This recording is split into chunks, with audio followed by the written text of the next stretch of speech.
Those are times of instability. We see very extreme organizations and radical elements running in this area, especially in our northern arena, but along the other borders as well. And I believe that the dialogue that we're going to have is very important.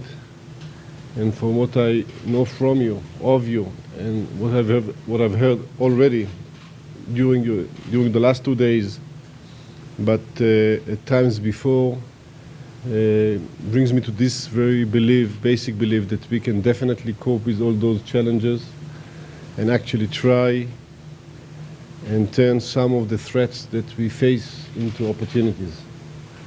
I believe that the cooperation we have between our both nations and military organizations is a very important one, very professional one, very open one and candid one, and eventually very fruitful one.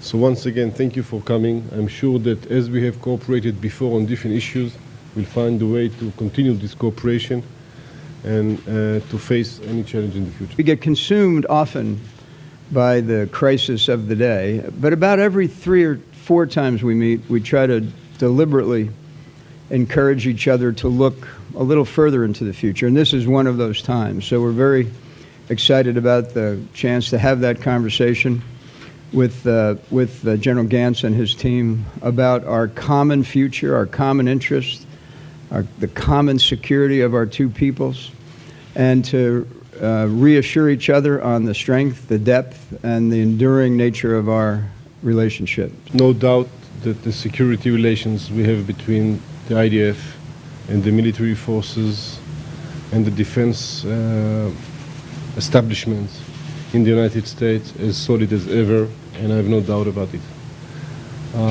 Obviously, we will keep our capabilities to ourselves, but we will emphasize that the capability is very much there.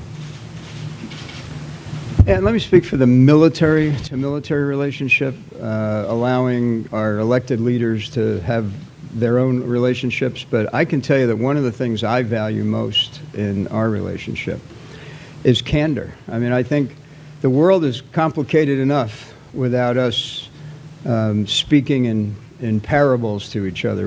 This is a time for great clarity and great candor, and I can always count upon our Israeli partners to do that.